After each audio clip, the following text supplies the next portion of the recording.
Psychogeography could set for itself the study of the precise laws and specific effects of the geographical environment, consciously organized or not, on the emotions and behavior of individuals.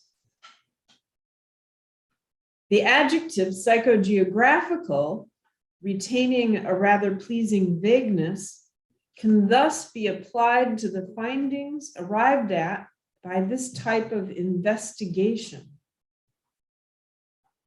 to their influence on human feelings, and even more generally, to any situation or conduct that seems to reflect the same spirit of discovery. Okay, so he's setting it out as a field of study. Well, you'll see the field of study. Okay. So it's a quite original field of study. It's not academical. All of this is from this book, which is sort of the Bible.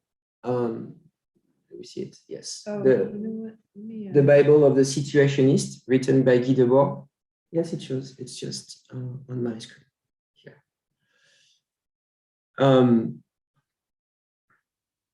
Yes, it does. Yeah. Okay. So that book from Guy Debord was published in 1967, and it basically analyzed the modern world in this book, claiming that every aspect of life has been commoditized, has become a commodity. Guy Debord would argue that in his time, there has been a decrease of a genuine relationship between people, and that there have been a rise of the prevalence of what he called the spectacle, aka commercial images, the images that I mentioned, which have been basically distributed to people in place of relationships. So you have sort of like a substitution of the relationship between people with these images. Again, in the illustration on the screen is about that. People exchange this image, live by these images, and these images are multiplied industrially to the point of being the only referential and guide and bread for everybody.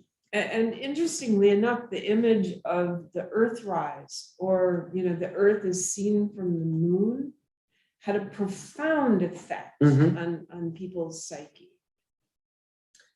A definition of the spectacle, it's a very important word, a word for what we are talking about this evening. The spectacle is a unified worldview created by the industrial society to deceive and manipulate, maintaining repressive and unequal status structures, for example. So Guy Debord will call for an end of the exploitation by the spectacle and a revolution via individual creativity. So try to imagine this is happening.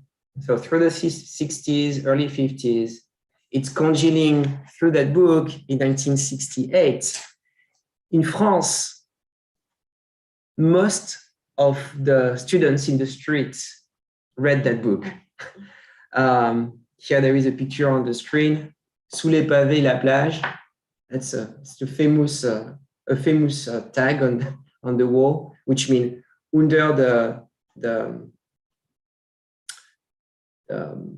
the pavement, the stones that they used to throw at the policemen. This is the beach. This is an opening, a crack in the fabric of the world where we are going to start to see a better situation, and thus we are removing the cobblestones from the street and we are throwing them at you. So that's creativity. Or maybe you'll like to read, so you're going to read that one. This is another quote from Debord. Okay. And so it's still talking about this emptiness and this evolution in society. Okay, so this is a quote by Debord on consumerism and the rise of the automobile. The essential emptiness of modern life is obscured behind an elaborate and spectacular array of commodities, and our immersion in this world of rampant consumerism leaves us disconnected from the history and community that might give our lives meaning. Amidst this restlessness and regimented monotony, street life has been suppressed,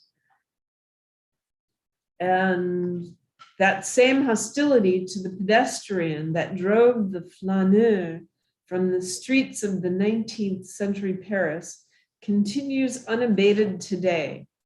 The urban wanderer has been subordinated to the dictatorship of the automobile as a new urban landscape emerges, a non-place dominated by technology and advertising, whose endless reflective surfaces are devoid of individuality. Can I just say something? Yeah, we can talk about that.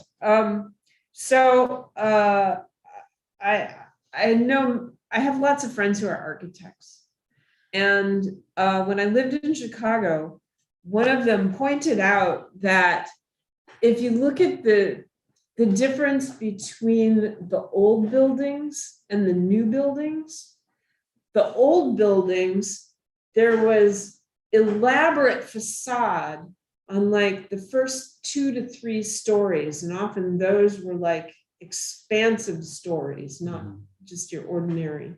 And then above that, it was boring. Mm-hmm. Whereas in new buildings, the bottom was just sort of like an empty lobby with glass and nothing to look at. And he said that shift in architecture happened with the invention of the automobile. Mm-hmm. When people walked by the buildings, the architects gave them something interesting to look at. With everybody driving by the buildings now, why bother? Correct. And actually, the total example in Los Angeles, just a personal experience when one of my first experience in the States as a tourist first, I spent a month in Hollywood, and my goal during that month was to take photographies and walk. And that was a hard challenge. I didn't realize that was my feeling was going to be so awkward.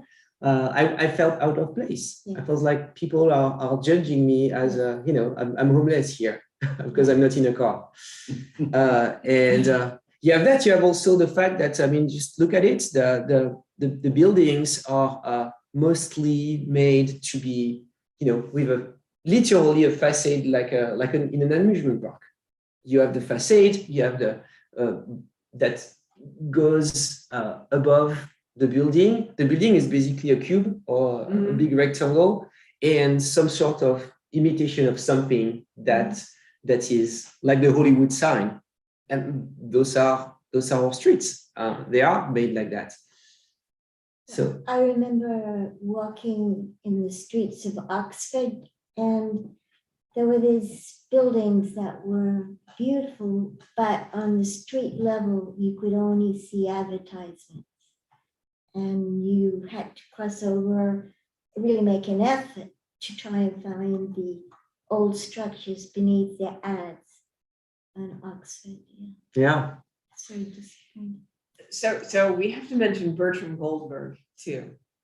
Go ahead. because he crashed through that. Bertram Goldberg was a Chicago architect who liked to design form follows, Function. no, it's sort of like, well, yeah, kind of function. Form follows function. So, but Goldberg was literal. Okay, so the front of a parking garage was designed like the grill of an automobile. You know, Chicago was the city in the cornfields, and you know, our version of the World Trade Center, two towers, they looked like corn cobs. The psychology building, oh, you'd like this, Peter, the psychology building at the University of Illinois, you walk into it and it's like a maze. You know, you feel like a little rat scurrying around looking for the cheese, you know, where's the classroom? Where's the teacher's office? It was very disorienting, actually. Actually, you mentioned the feeling like rats, which make a transition to my next thought. There is this feeling of estrangement. Did I pronounce that well? Estrangement. And I found that in this book, Warped Space, by Anthony Wilder. I'm talking about architecture and city developments. In this book, I found this concept. It's a concept actually from another author, Georg Simmel, that basically worked on that topic of estrangement in 1903. So it's really, really early. And the idea is that he voiced the anxiety that can be experienced in front of the void, the absence, basically the space in absence of objects. But also the anxiety in front of the change. So think about the expansion of a city or the tremendous changes that there can be in new cities, in Asia, or where it's developing very, very fast. And the feeling that come with it. So at this time, it's 1903, so the thoughts are not about Bangkok or Shanghai, but more this polarity between the metropolis and the small town in rural places that are most of the places actually. And so he identified basically the difference of rhythm that has an impact on the sensory and the mental existence of people.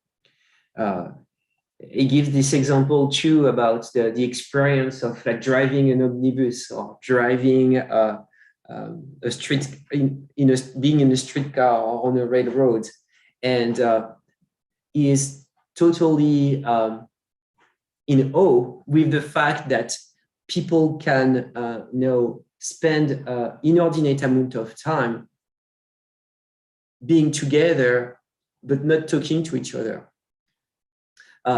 He arrives to the conclusion that people don't start to not hear each other, but just see each other and take that as a paradigmatic level.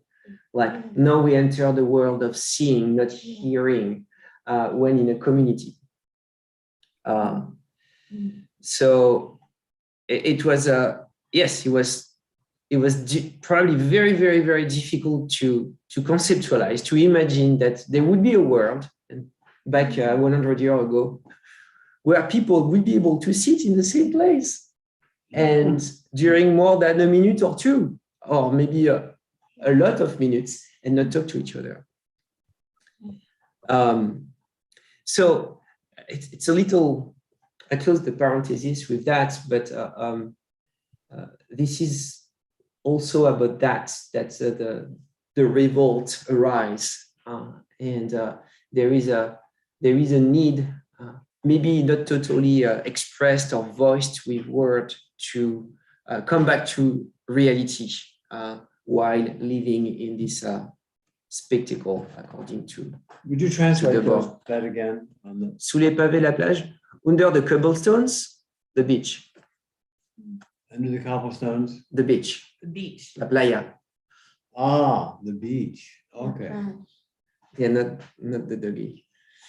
Okay.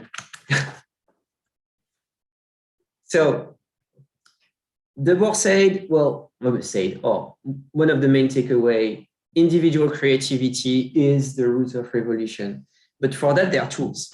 And so we mentioned that psychogeography, according to the situationist, is a discipline or is a method. Well, it is because there are some sort of tools that are talked about. And one of them is called détournement. So détournement is difficult to translate in English. It would be like deflection, diversion, reorienting, or misuse, misappropriation. That would mean all of that. Hijacking. How do you spell it? Détournement, D-E-T-O-U-R-N-E-M-E-N-T.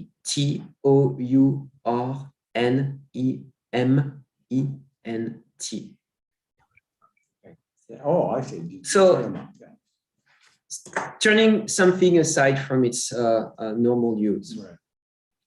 And another concept that goes with that is the fact that it sees cities as palimpsest. I don't know if you're aware of the definition of a palimpsest. Basically, if you take the root of palimpsest, it's you take it's basically again and scrape. So scrape again. So and the cities are typically palimpsests in a historical time, but from the point of view of the situationist, they need to be palimpsest now, and basically to be scrapped, or the image of the images that the city provide needs to be scrapped and done again individually by everybody now all the time.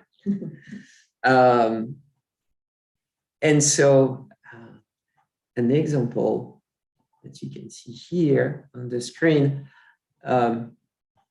it's a first little thing about détournement. Instead of talking about the life of someone, let's put that life on a map. So this is a map made by a young student. She is studying at La Sorbonne, which is on the right side of the screen. And she's living in the 16th arrondissement, the 16th district in Paris. And so she basically, think there is no computer at that time. So people are doing things with paper and pencils. So she's drawing her coming and going every day on the map of Paris. And then it turned into this sort of animal head. And It looks like a grasshopper.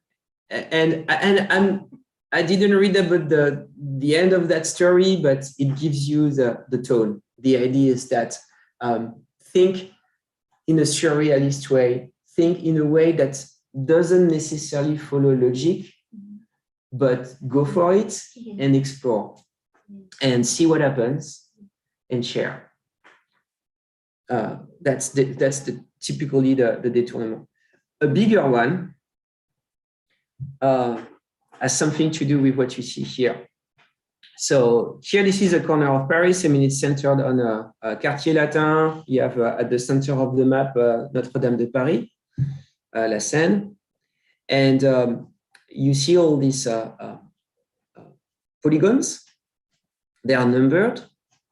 And the idea with these zones is that this has been done recently, trying to track back what Guy Debord did with his friends, with situationists in Paris. And so that's one of the very famous first détournements. The idea is that Guy Debord was saying, well, we need to do just that. We need to go in the city, and we need to take notes about what we hear, feel, see, or emotions, and go from place to place and basically make the choice of the next place just according to what we feel in the moment. And let's put that on a map.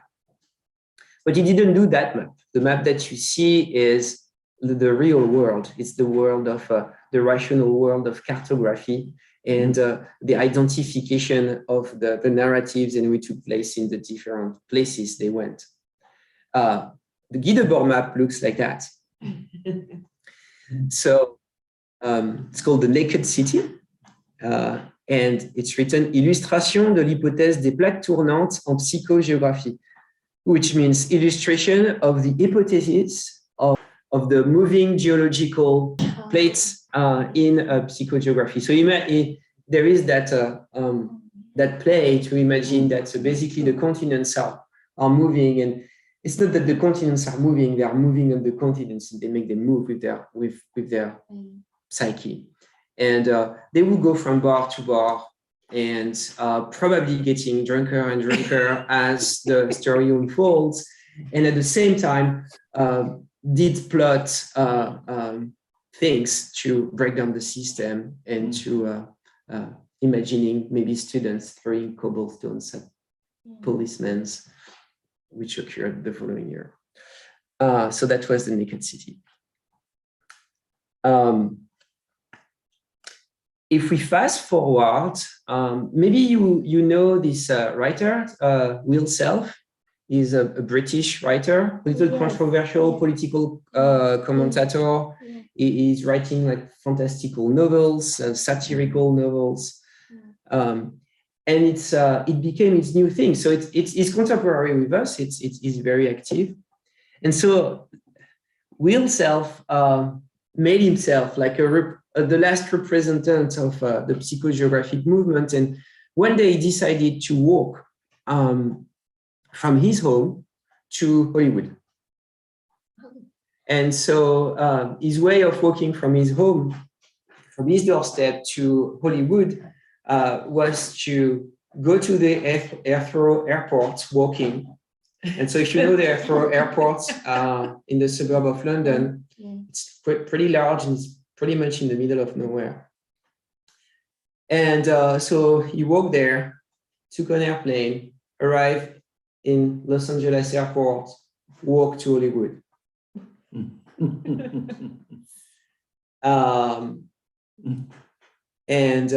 And he's speaking about all of this. He's writing about exactly what you were talking about, Lisa. This city is made for cars. This is visible. What is visible is invisible also, the invisible. What is not there anymore. And it's an opportunity to basically dive in time while traveling. And we are going to talk more about that. But that's Will Self. And so he's more this contemporary representative of that movement. He did the same thing for New York City. He walked from his doorstep to Manhattan. That's different. Los Angeles. Yes, Los Angeles is another challenge. I mean, he's lucky he survived that. Right? Yes, it's another beast. Let me go through a few examples like that. So you have you get a better idea of what we are. I guess you start to understand what we're talking about. But there is it was in 2019, so 4 years ago, almost 4 years ago, in Ciudad Juarez in Mexico. That's the city that is close to the border on the other side of El Paso in Texas. And so there have been like a grassroots movement of young people, students, really young people that wanted to express what it was like to live in a city close to the border. And what was their daily life. And so they built that collaborative project. So 2019, that was the 30th, they did that for the 30th anniversary of the fall of the Berlin Wall. So that was like the symbolical date to talk about what it's like to live close to the wall, literally, in Mexico.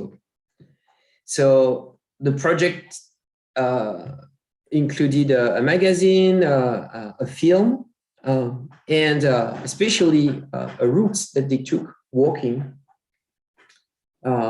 That was, so I noted October 13, 2019, the day of the fall of the Berlin Wall, 30 years later. And they traced the artists, they traced their road from the artists' homes that were part of the project through the Ciudad Juárez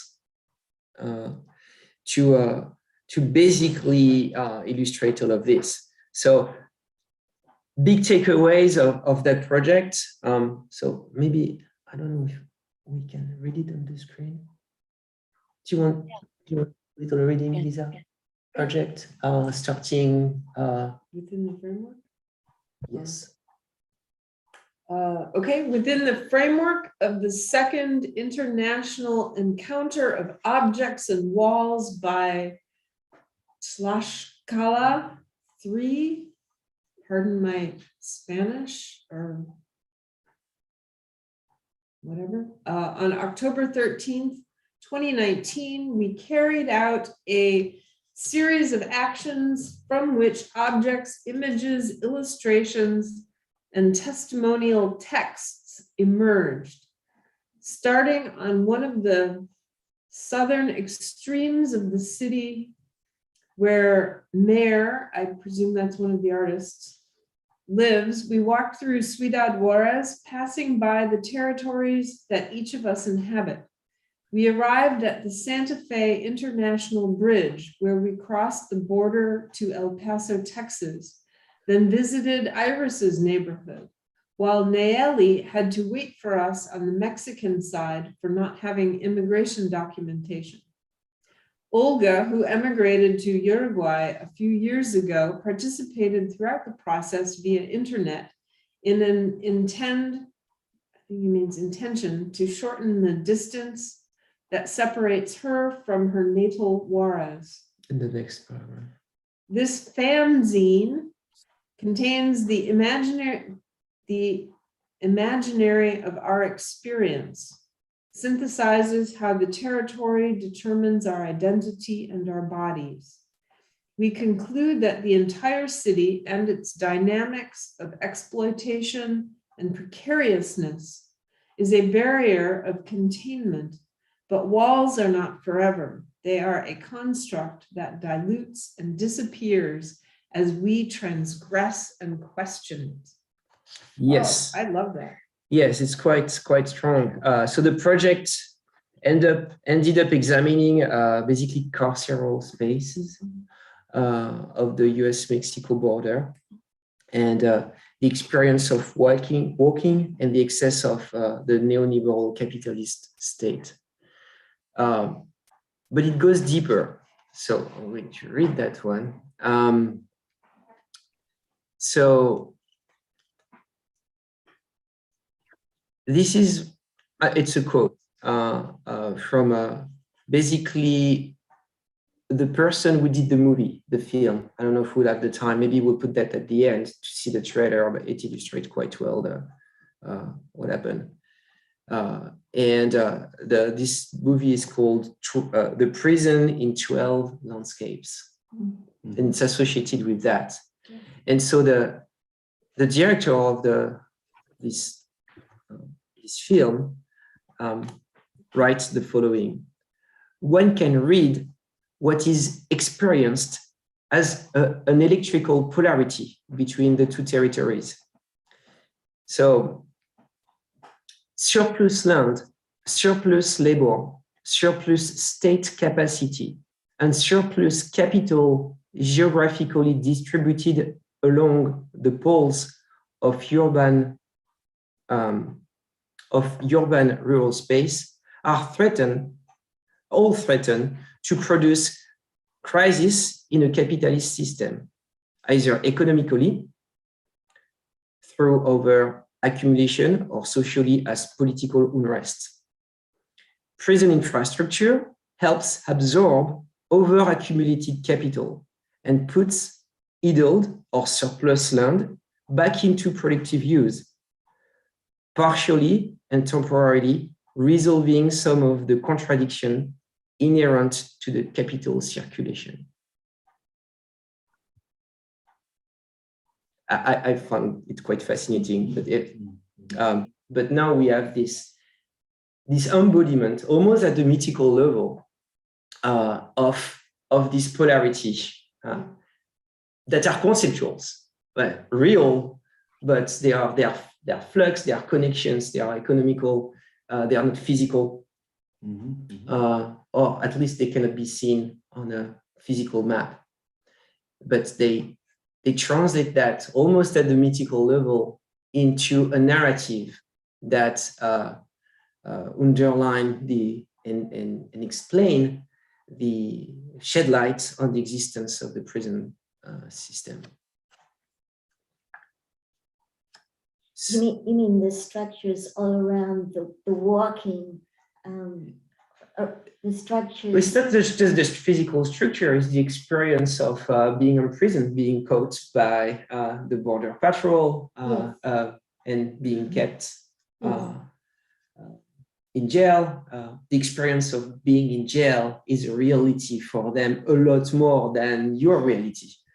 That's what they express. So it's not just the physical existence of the prison, and I don't know the area physically there on one side or the other of the barrier, but they express their experience, their reality through these narratives. And so here, walking the land, it's almost, yes, it's an embodiment. It's an embodiment of a situation that exists not necessarily just physically, but almost as a complex, an economical and social complex. Oh, there was a picture here. There were some photographies also. So on the lighter tone, we're going to go to another example, much lighter tone. We talked a little bit about Paris.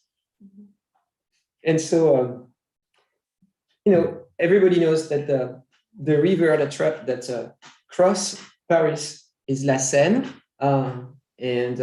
So very well-known river because all the attractions and the tourism is there, and this is the river. But less known fact is that on the south and southwest of Paris used to exist another river called La Bièvre, and this river doesn't exist anymore.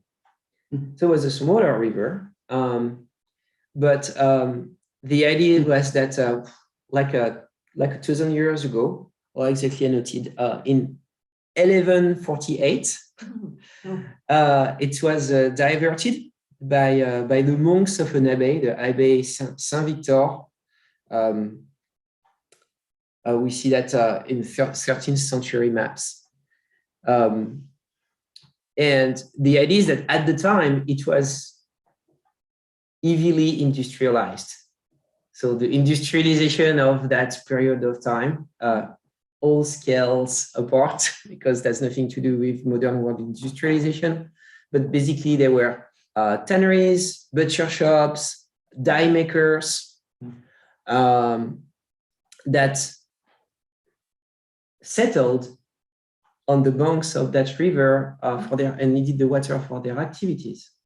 It gave birth to because of the dye makers of the famous Gobelins, les Gobelins, which was from that time. And so that river got heavily polluted. It became like a swamp. Fish died, life died. It was just like a sewer of industrial activity. And so in the 18th century, when all the Haussmann buildings started to appear and to manage the city, this river was converted. It turned into a culvert. And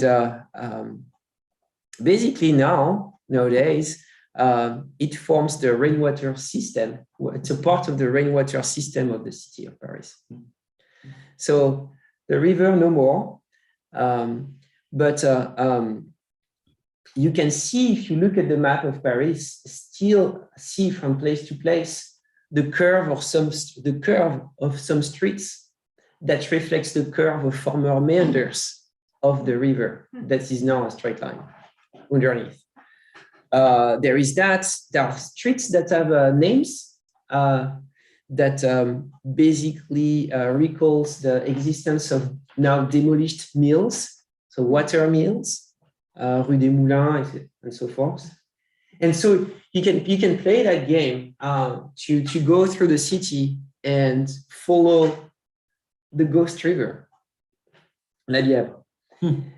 So what I have on the screen, actually, we go from a heavy topic walk to this more lighter one. The idea is that you have an association of people nowadays that every year organize a walk to follow the river track. And so they stop at every historical points of that river to make it alive again in the consciousness of people. So there are legends. There is a legend of a nymph called Gentilia, who had a story and that disappeared when the river disappeared. And you see little pictures of basically what remains. So mostly culvert, and if you're lucky, under the highway, some sort of ditch that you can follow, following on the side of the highway. And this is the legendary Bièvre. And so it's a good transition for me. I'm going to show you like older maps. So that's the older Paris. We're not going to zoom in. But yes, what I'm talking about is basically here, south part, and it goes almost to Versailles. When I go in 2 years do the Marathon of Paris, it follows, the way back follows a little bit La Bièvre, or what was La Bièvre from Château de Versailles. It brings me to another topic, which is, so as you may know, there is Paris and there is Paris. There is Paris. So here we have a map. I'll try to do my little trick if I can. So video.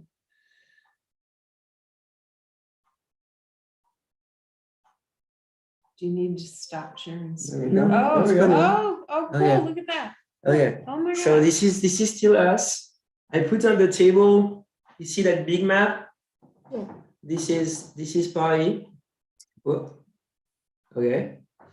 And so here we have the Seine. So I follow from reverse, so from west to east. And so this is Paris, okay? The purpose is not to show the details. So that's a big map. I love maps. You can put that on the wall, and you have all the little streets, everything. But so there is Paris, and there is Paris. And so that's another. And so I was pretty proud of myself to get that one. I printed it because it's a forbidden map. It's a map that's not supposed to exist. It's the map of Paris catacombs. It's well made. It's well made, but it's done by a group of people called the cataphile. So cataphile, people who love the catacomb. So come a little closer here. See, map of the catacombs. It's all written in English. You have little stories too. So they did that very well. They are hardcore, passionate people, but they do something that is purely illegal, which is exploring the underground of Paris. So you have some little illustrations of some places that you cannot see. And see, it gets quite detailed. I don't know if you manage to see with the light we have here. So imagine Paris. If you ever went in Paris, you know that there is a metro and that the metro is it's fun. I mean, it's something that is very useful. All the network of the metro is more than a century old, and it's quite extensive, but it doesn't stop there. So basically, imagine the metro, a typical street in Paris. You have the pavement on the side, and in the middle, the road. So most of the line of metro are running under the road. When there is a road and there is it's matched, you have the metro that is just below the road.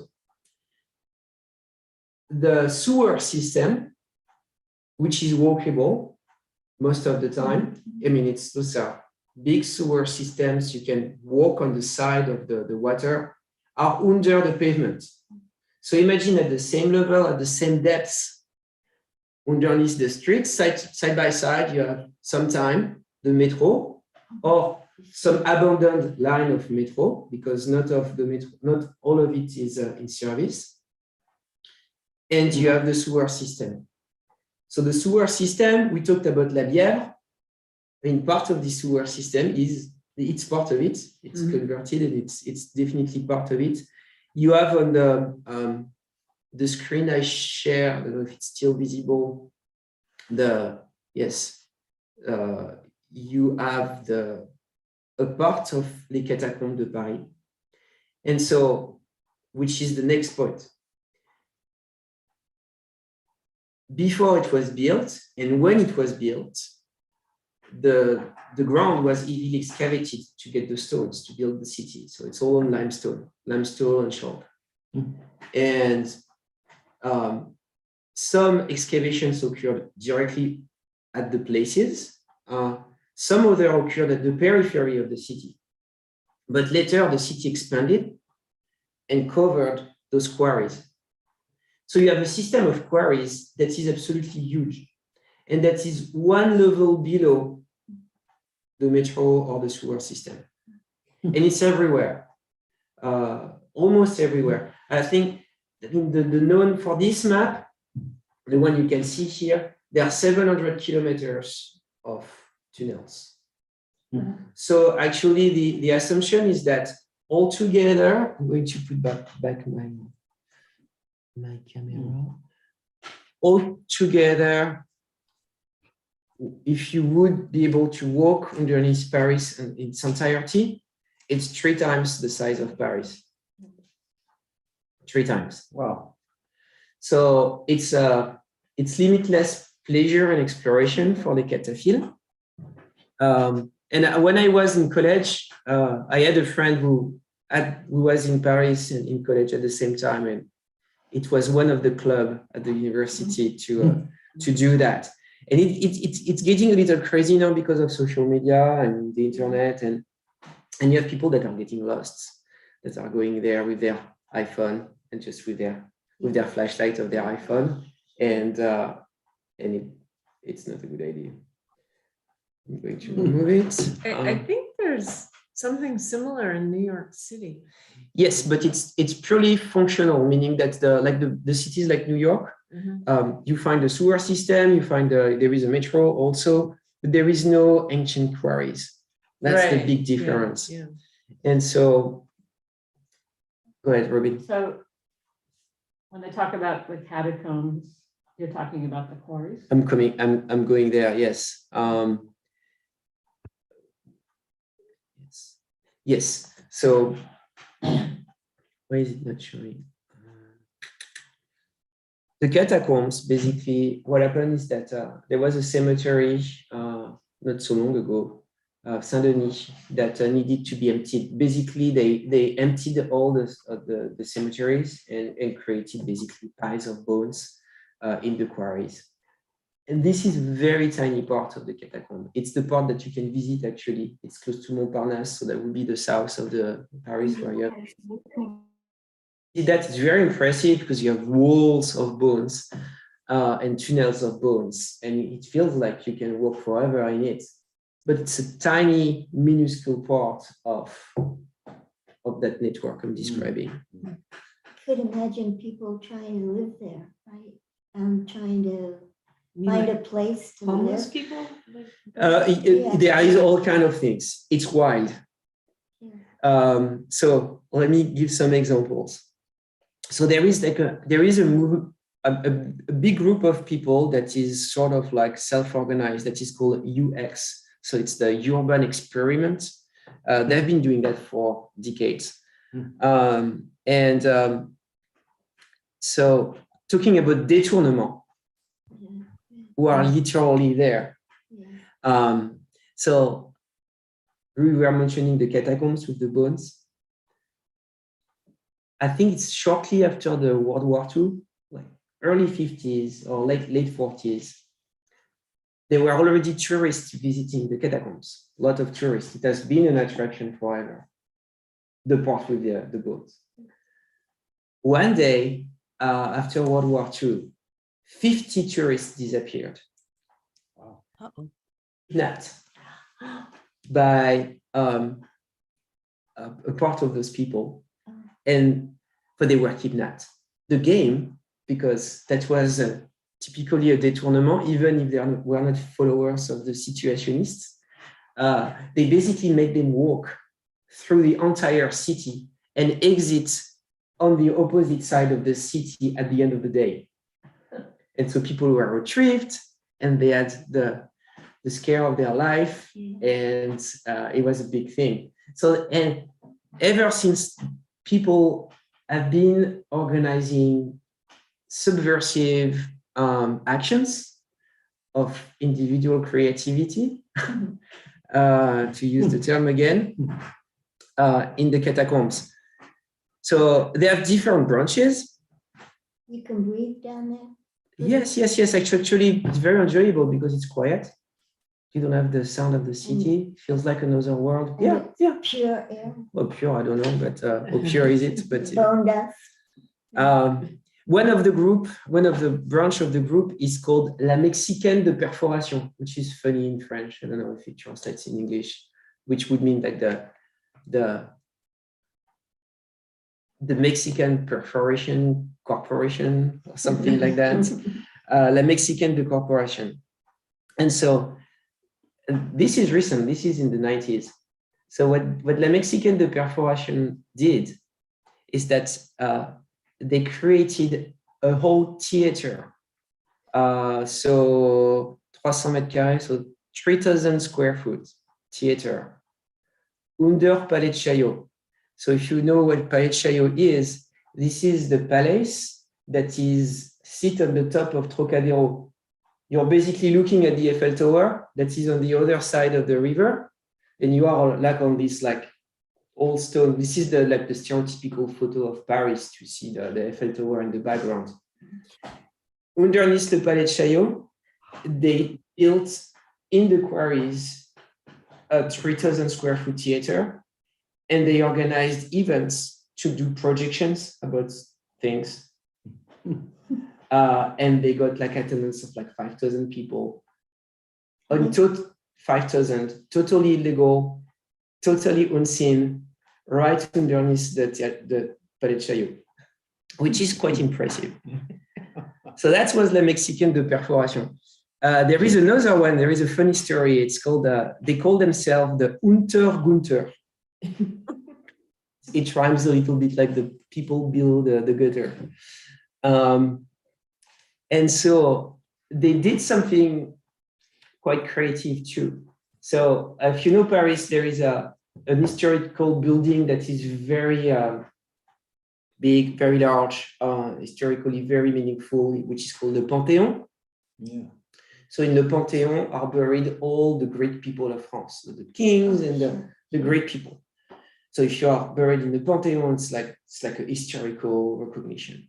And it's where also you have the Pendule de Foucault, the Foucault pendulum in Paris. So you have like this big cupola, a little bit like the Capitol in Washington, DC, this type of building. And there is a massive clock, like a huge clock on the Panthéon. And this clock has not been working for decades. it was just like in disarray. That was in the 80s. One day, the Unter-Günther group decided to hire in secret a clockmaster. And they had the ability to go inside the Pantheon utilizing the catacomb. So they went in total clandestinity. They accessed the Pantheon by night with the clockmaster using the network of the catacomb, access the clock, fix the clock. They repaired it. Those people were identified by the police. They got sued by the people of that are in charge of the Pantheon. So they went to the court, including the clockmaker, and how do you say that in English? The object of the trial was restauration clandestine d'horloge monumentale. So clandestine restoration of monumental clock. That was monumental clock. Yeah. That was the charge.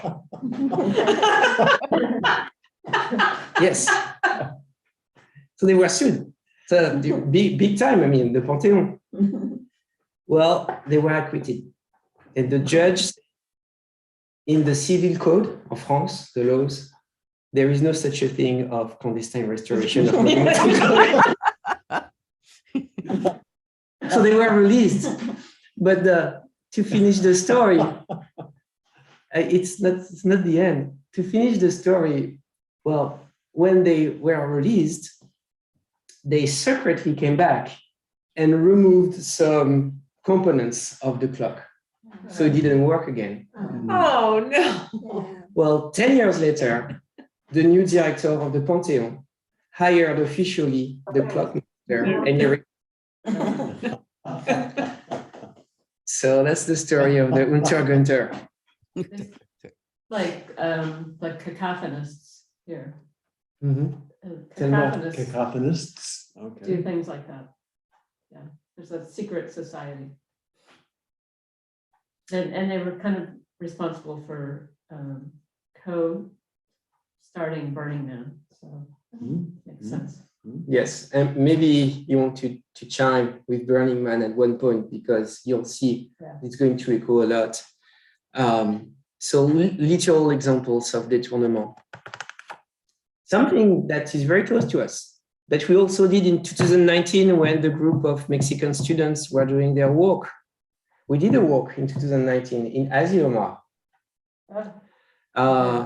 So we had a conference in Asilomar in 2019, and so I noted his name, Geoff Ainscough.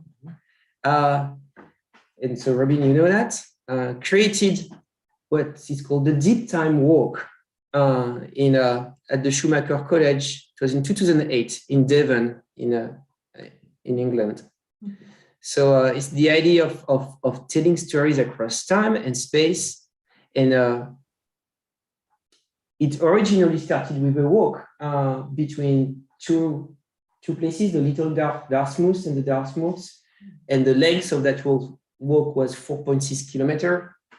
And so the idea of the deep time walk is to go through those 4.6 kilometers and narrate on the way the geological deep time history of the planet until you arrive now, when humans are occupying the land, and it's like this little sleeve, like this last centimeter of distance before the finish line.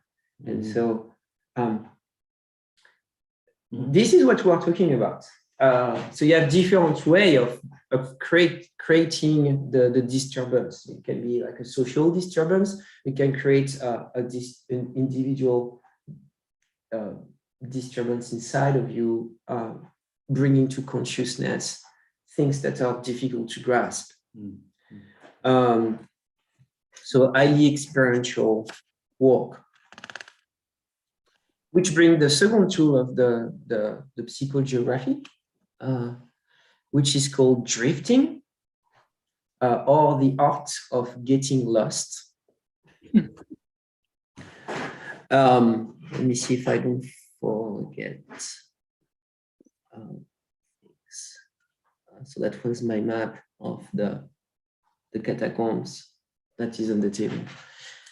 So the art of getting lost. And so it actually starts with someone that everybody knows, Edgar Allan Poe. And there is a short story from Edgar Allan Poe. It takes you 20 minutes to read. It's a very short story. And it's called The Man of the Crowd. And so the story of Allan Poe is about this man that is basically in a hotel and is bored, and he decides to create an activity, which is to look at the window, observe the people in the crowd in the street, and categorize them. So he goes about categorization. So this is this type of people that does this or that show off this type of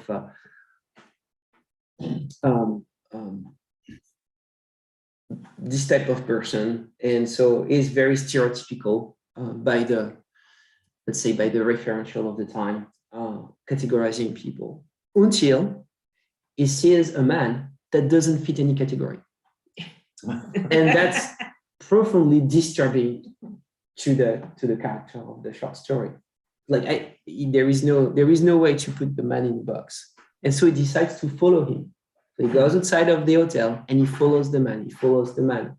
And each time the man is basically sort of like fleeing away from him, but not fleeing away at the corner of the street or in another building, basically literally vanishing in the crowd. And I don't know if I tell you the end of the story, but the idea is that the man is the crowd.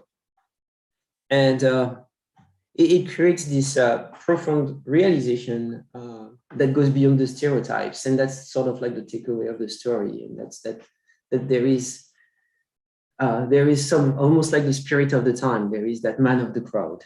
And so the thing is that he is the first one is like the example that is given all the time to say, what is an example of drifting, la dérive?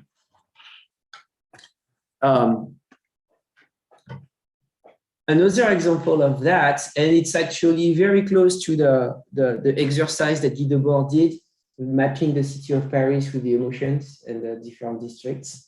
It came to my knowledge by a friend of Robin, Natasha, who is a student, and she had to do a paper. She lives in Paris on cinematography, and she chose this topic. It was sort of like a serendipity because I was thinking about this presentation, and she didn't know the term psychogeography, but basically, if I describe, she studied a novel by a French photographer. Her name is Sophie Calais. And Sophie Calais did some awkward things. Like before that, she made an experimentation where she would invite people in her bedroom, not to have fun, but to sleep in her bed one night. And she would take pictures of them.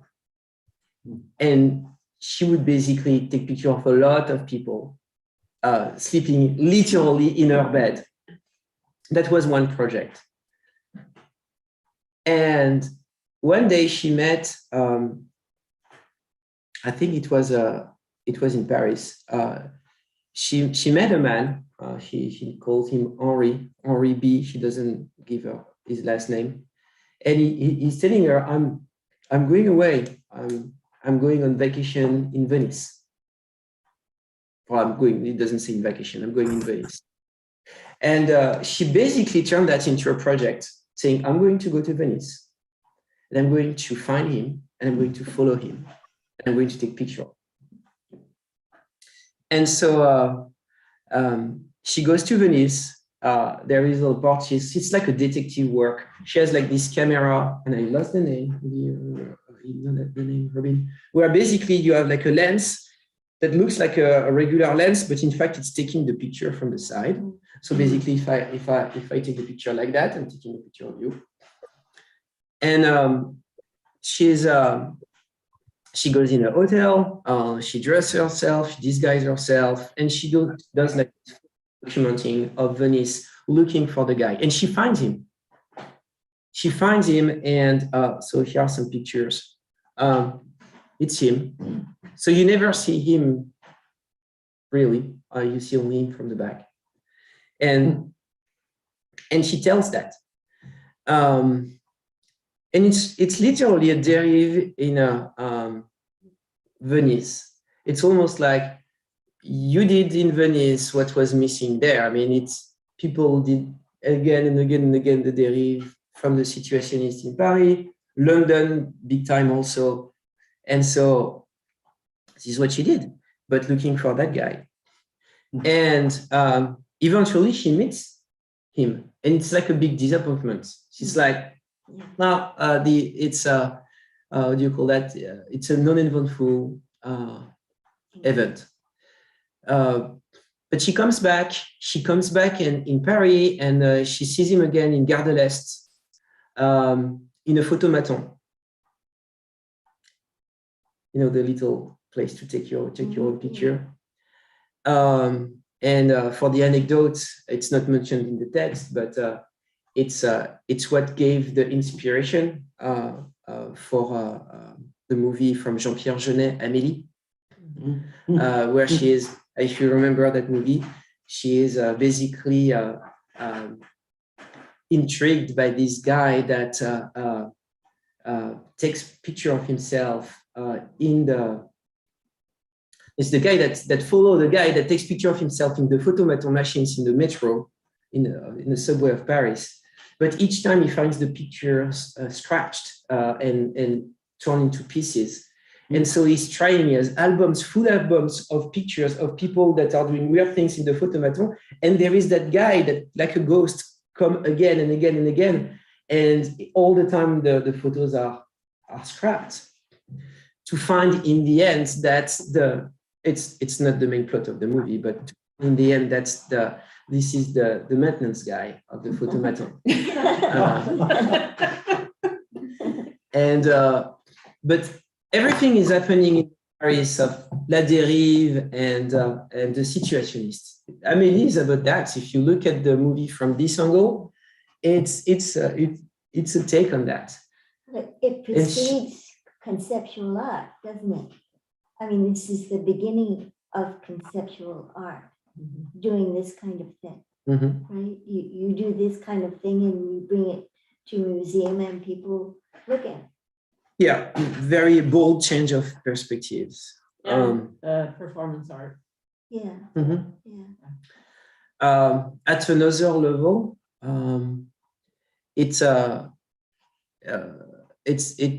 it was really a big thing for me when I read and I sort of like analyzed the pictures and try to be helpful with this project, is that there is this big allegory and thread of the labyrinth.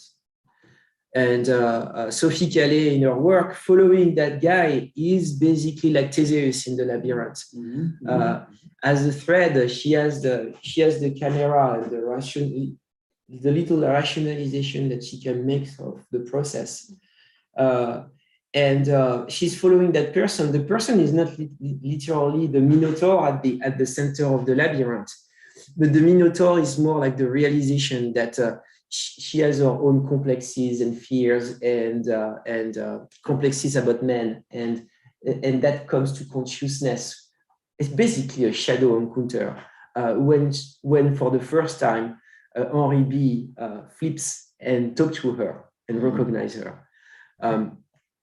And I don't know if she did that intentionally, but there is that strong mythical level. And it's funny because a lot of pictures that she takes to illustrate her derive in Venice, literally the Labyrinth of Venice, includes basically kids with a sword like Theseus, and you have a lot of symbolisms of the Minotaur, and the sword that kills the Minotaur, she actually keeps it symbolically and the last thing that she does, and that nobody understands, would just read that story in a profane way, is that she in a souvenir shop, she buys a little sword and goes away with it. So she vanquished her shadow.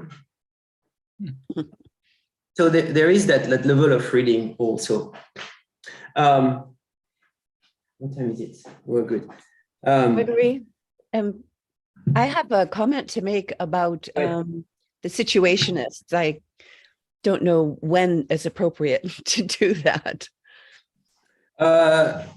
If we take 2 minutes, we can do it now. That's fine. I was going to go to a following example to continue the drifting, and to go to another concept after. So, do you want to finish? Because I've had my hand raised for a long time, but it doesn't apparently mean anything. And before we get too far away, I'm not. Yeah. Guy Debord, do you want to finish drifting and then I can take 2 minutes? Yeah, no, go ahead now. Okay.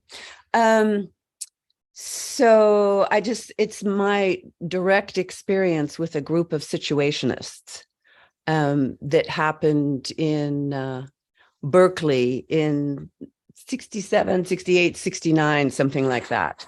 And of course, there was no way of communicating with anybody, no cell phones, no computers. And so it seemed to me that there was a lot more synchronistic events. And in Berkeley, of course, it's a student community. And so it's not a commuter community. So there were really no cars. So in the turmoil and revolutionary energy that was boiling and broiling over, there were a lot of synchronistic happenings between Europe, between Paris and the United States, between the East Coast of the United States and the West Coast of the United States. And we were definitely cultivating the art of relationship and alternative institutions.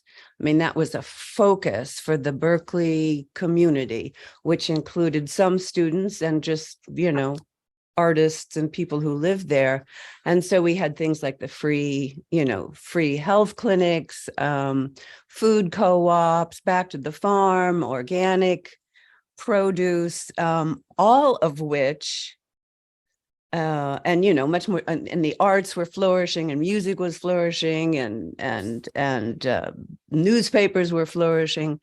So there was a lot of very potent, powerful relational activity, and you used that word when you were talking about Guy Debord, and in the midst of all of this eruption of things that hadn't existed before, a group of situationists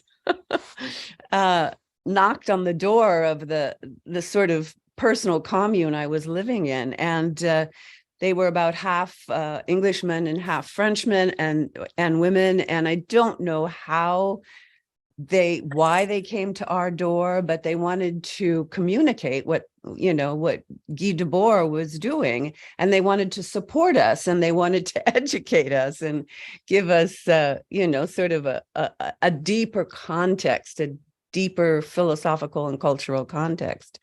And it was quite an amazing encounter, and they sort of stayed around for a couple of months and just sort of showed up and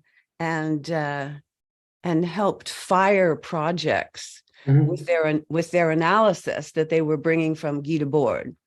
And they were very fluid, very dynamic people. What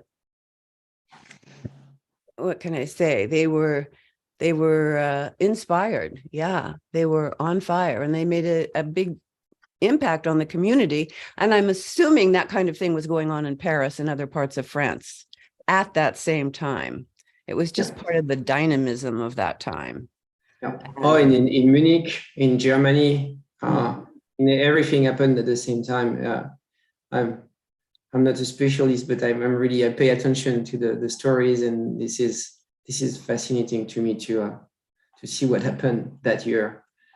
Yeah. So the situationists were in Munich, is what you're saying, and throughout Europe. Yes. Basically, the idea is propagated, and we'll see a little later. I mean, in the presentation toward the end, the linkage with all of this. Everything is coherent, and it's profound in its applications. You see the world a little differently in the end. Mm-hmm. Mm-hmm. Doc, you have your hand raised. Yes, I'm going back to the underground of Paris and the sewers of Paris in the late 19th century, early 20th were tourist attractions. Mm-hmm. They were considered to be a sanitary marvel of the age. I've been in Paris several times and asked around how could you take a tour of the sewers, and at least to the people that I talked with, nobody knew. Not anymore. But at one time they were kind of an engineering marvel, among other things. And I found that to be it's kind of a lifelong practice to go underground for me. If you want to know what's going on, look at where the outflows from any city or system go. A good indicator of how well engineered, how artistic the city and the people are. Give you another example. I've only been above ground at Disney World one time. I found it far less interesting than taking a tour of all of the behind the scenes stuff and the maintenance and everything else going on underground to support all that. Mm-hmm. Yeah. Including their sewage system, which is marvelous because it's in a swamp.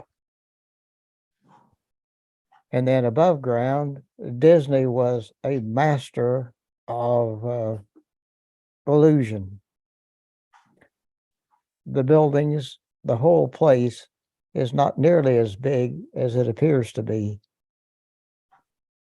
That was above ground, and if you're aware of that, conscious, watching what's going on, then you see something that his illusion prevents you from seeing. What a great metaphor on the conscious, the unconscious, the persona we make of ourselves. Yes, or even back to the little school I went to as a kid. 3 rooms, no running water. Needless to say, the sanitation was marginal, but what I really remember about the place was 2 outhouses, one for boys, one for girls, magnificent, carefully whitewashed 6-holers, the Taj Mahal of all outhouses.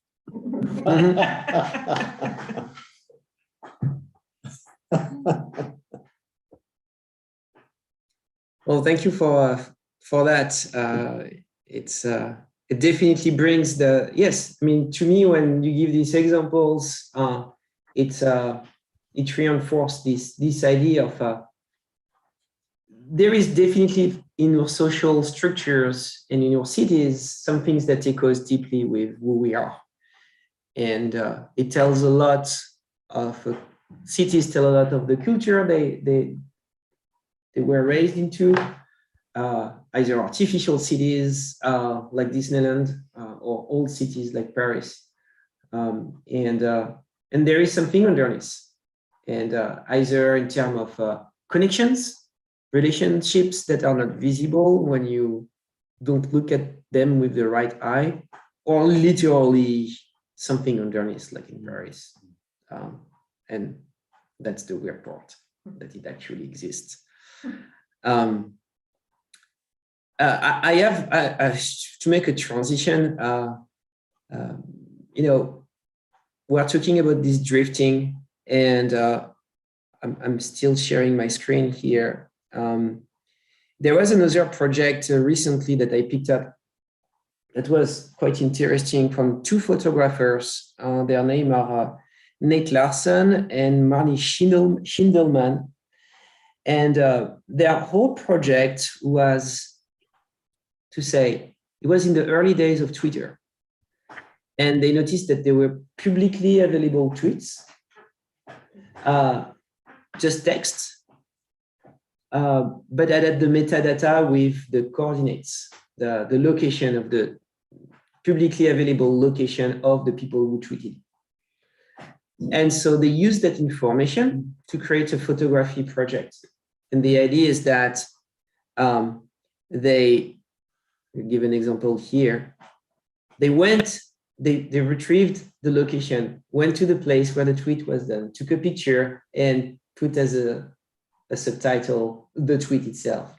So if you look at this one, it's written, "Love hiding in the back at work because I have a 35-year-old creeper. Scared, help."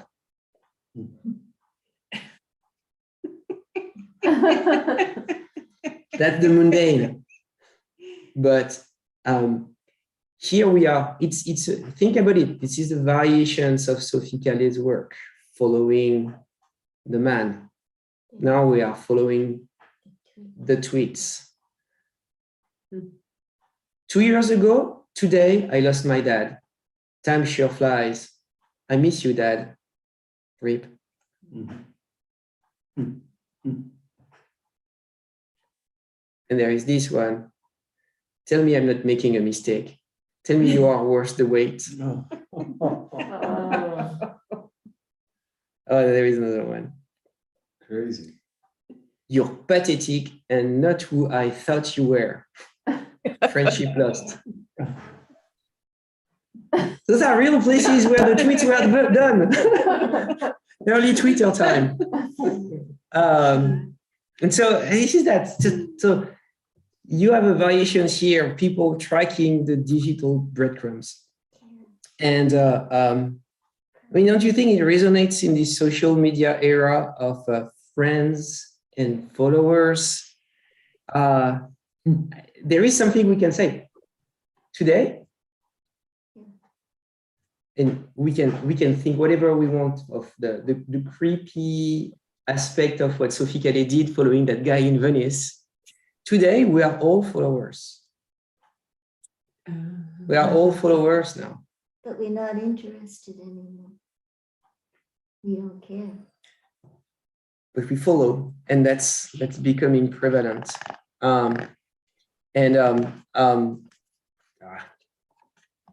Lost what I was going to say.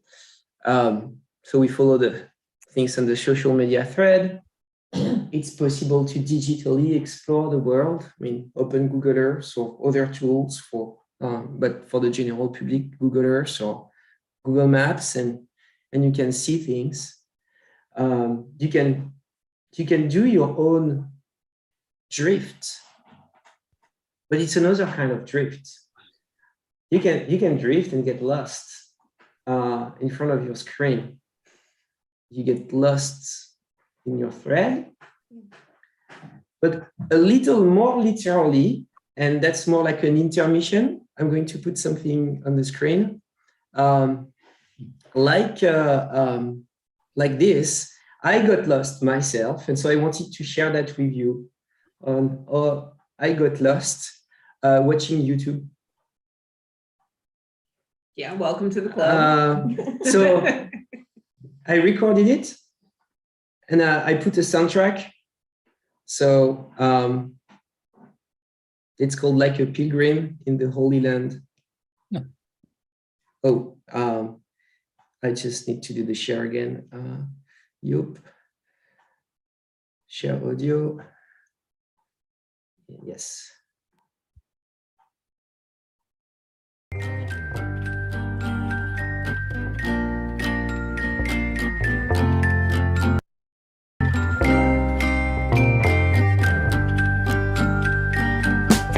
Albatross flying again after 20 years in a cage. Passes overseas, brings a ghost to his knees. Feathers flocking into words on a page. Now I've had faith, but I've also had doubt. And I've seen you slipping slowly in the serpent's mouth. On nights that never happened, flights that were abandoned, cut short like a throat, uninvited to sing. As I walked in the street where you shuffled your shoes, staring up into windows, sinking down into blues. My soul and cigarette were signing a truce, and it made me feel for a moment or two like a pilgrim in the Holy Land. Like a pilgrim in the Holy Land. Like a pilgrim in the Holy Land. Clapping dirt to a cloud with his hands.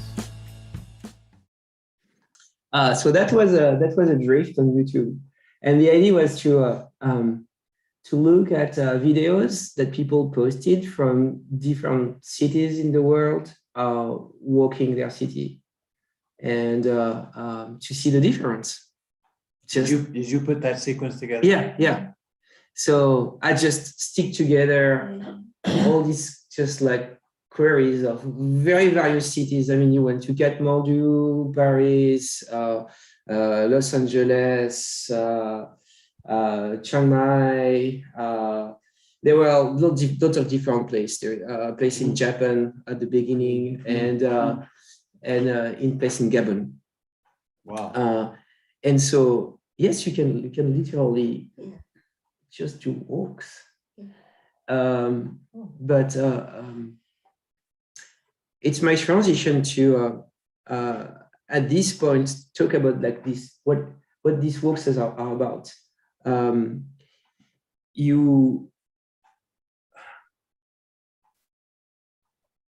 need to display the thing. So we can be digital flaneurs now. Yes. So maybe you know this one, the walk from Selma to Montgomery. Oh, yeah. Monday, it's Martin Luther King Day. There is something, so we talked about subversion, we talked about individual creativity, we talked about walking. That's what psychogeography is about. But it's not just the cities. And if you widen the topic and you come back on to the considerations that we were sharing at the beginning, space and place, the pilgrimage takes basically this dimension of the psychogeographical dimension. And so if you put those psychogeographical lenses, you can define pilgrimage as a spiritual journey associated with an attempt to make a connection with the environment and its history. To be on a pilgrimage is to walk the line between the material and the spiritual. So when you're on a pilgrimage, you can experience, and I'm taking that, it's almost a quote, but it's from a book that I don't have here. It's called Wanderlust. I can give the author later. It's about walking. And so she defines the experience, different experience that you can get when you are on a pilgrimage. Time is changing. There is an awareness of the body that is different. Each step is a thought. And you enter in a liminal state of mind. So here, when you combine that with activism, it's quite powerful. I mean, this is literally what happened here on this screen.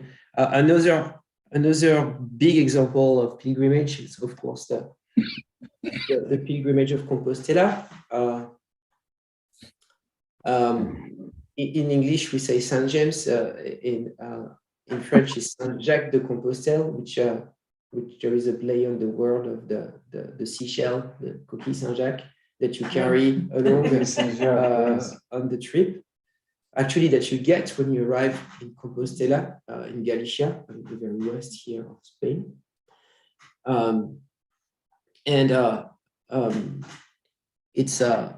It was a religious pilgrimage, but it's still done very much nowadays, and everybody that does it can share that this is changing you. This is changing you. You don't become the same person after you walk the path, the trail of St. James. A big thing, and so I could put back the trail from Selma to Montgomery, is that when you're on a pilgrimage, you are stripped of your status. That's a big thing. It's in this book, she was talking about the experience of the power of the weak. And that's a way to get there. And also, you mentioned it, Sandra, the sense of camaraderie and communion.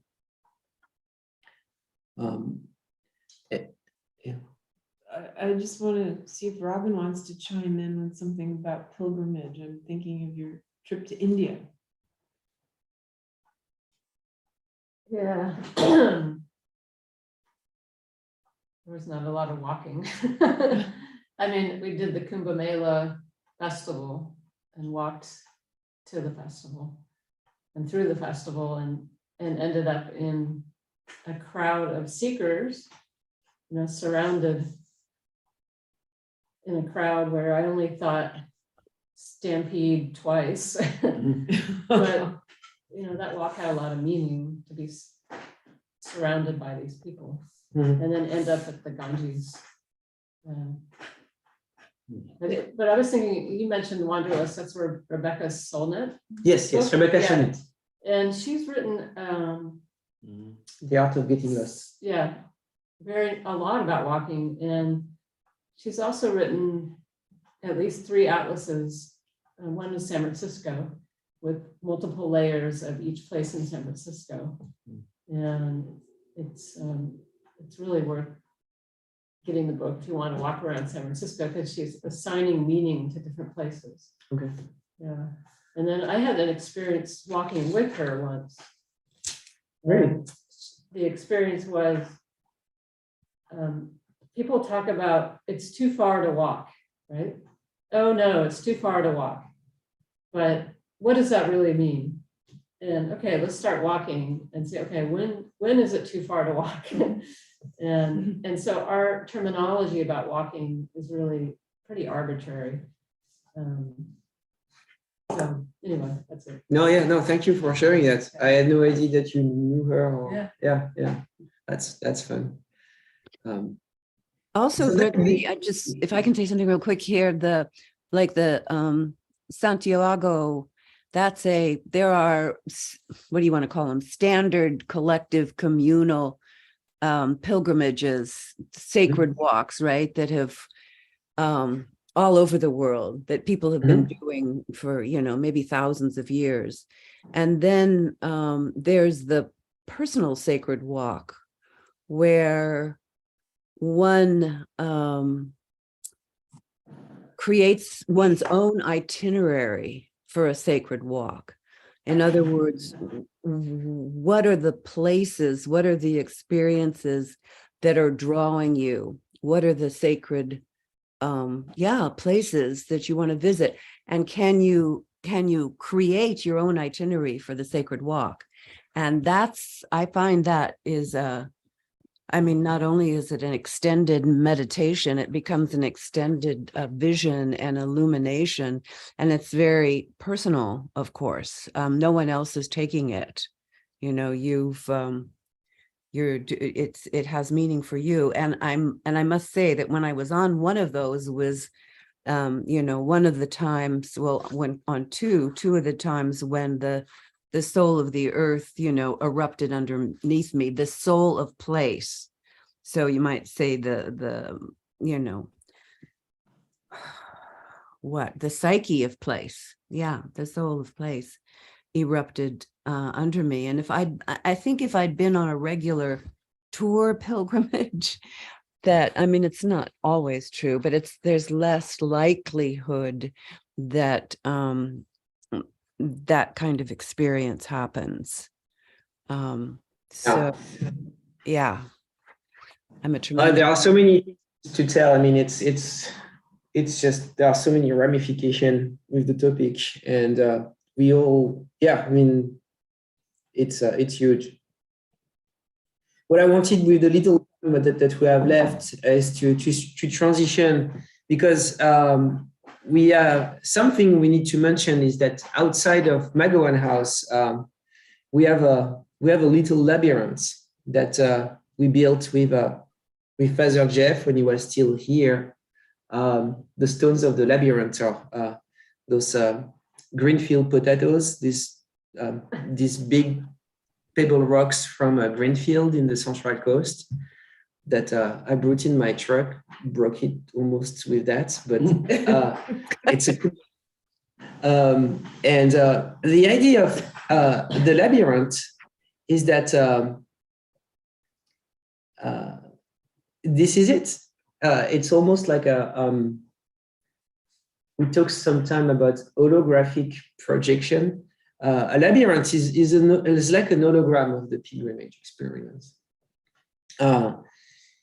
And if you think about it like that, if the real is what we experience, and if the body is to register the real, then one can read the real with one's feet. And so going with that idea, in churches, the labyrinth was something that was created. The first labyrinth were called Chemin à Jérusalem, the trail to Jerusalem. That's funny. That's Natasha that is trying to connect, but she's on an airplane. She heard us talking about Sophie Kelly, maybe. So walking the labyrinth in a way is equivalent to this symbolic pilgrimage. It's a tool leading the pilgrim from a state of confusion, entanglement, think about the shape of the labyrinth, toward a harmonious and spiritual center. So a quote from Rebecca Solnit in Wanderlust. So she wrote, "The labyrinth functions as a space of metaphor and allegory, allowing for an internal journey as much as it does an external one. It is a non-linear spiraling and crossover. It creates a process of exploration that allows pilgrims to experience a dynamic transformation that echoes the complex and multidimensional relationship found in life. The crossover movement experienced in the labyrinth leads to both an internal journey of exploration and an invocation of mystery, representing an experiential avenue to the divine. As pilgrims progress through the labyrinth, they experience moments of liminarity, moments where they are literally suspended.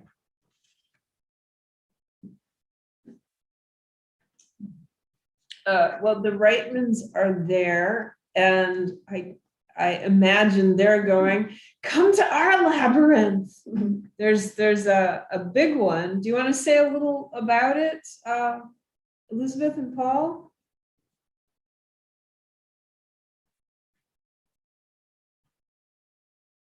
I can figure out how to unmute. Am I unmuted now? I think so. Yeah. Well, it's the same design as the Labyrinth at Chartres. And I think the one of the neat things about the Labyrinth at Community Church is that it was a community project. It doesn't actually belong to Community Church literally. That space of ground is literally the communities. It belongs to Monterey Peninsula, California, the United States, the world.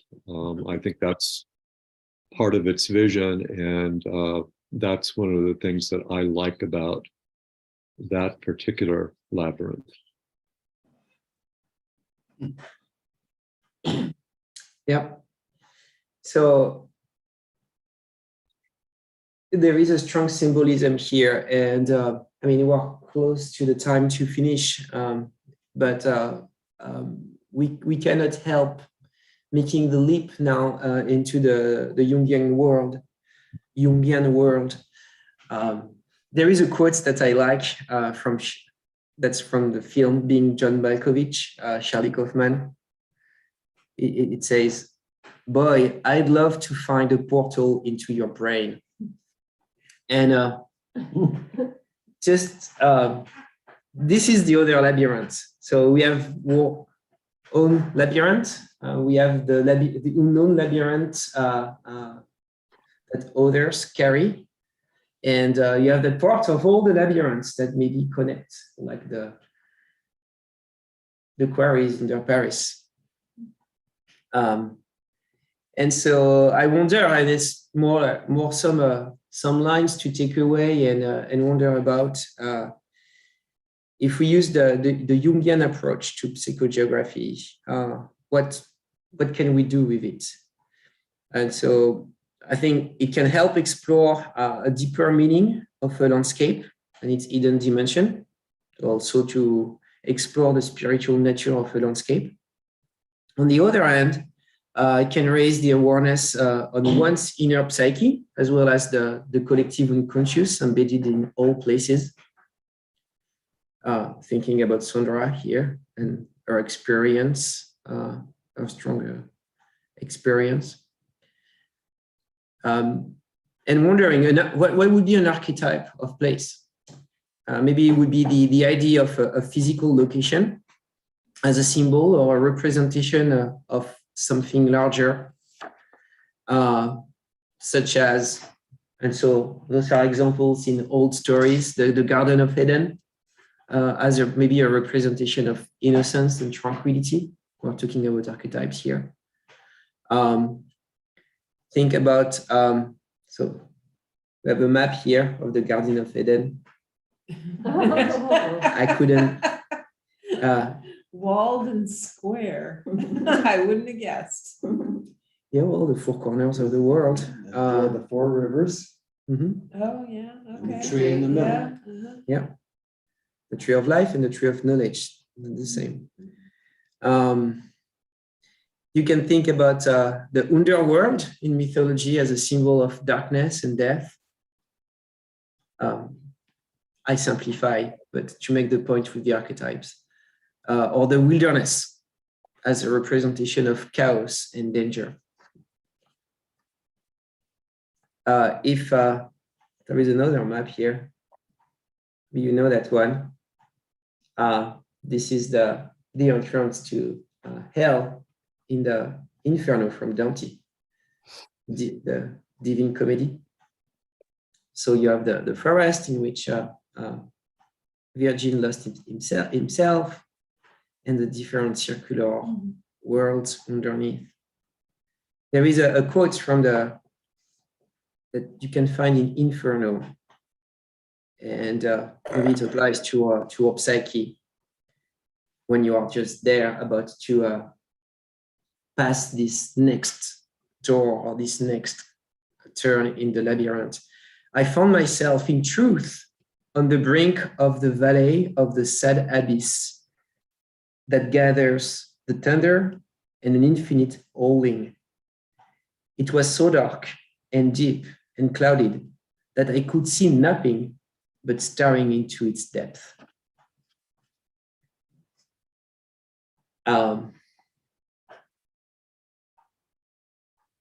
That's the famous pre-Raphaelite painting of the Minotaur of Theseus. And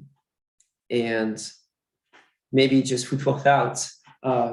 We didn't talk about it, and we don't have the time because, well, the time is over, but we have many things we could talk about. We could tell about the experience of Carl Jung writing the Red Book and wandering into his own labyrinth and doing his own creative, personal journey. So did he know that there was a city that has that almost that exact plan? I mean, was he aware there's like a medieval town in Germany that does indeed look like that? Does anybody know? Most likely. Okay. Well, so this is the end. If you have any other comments, or I mean, this is 9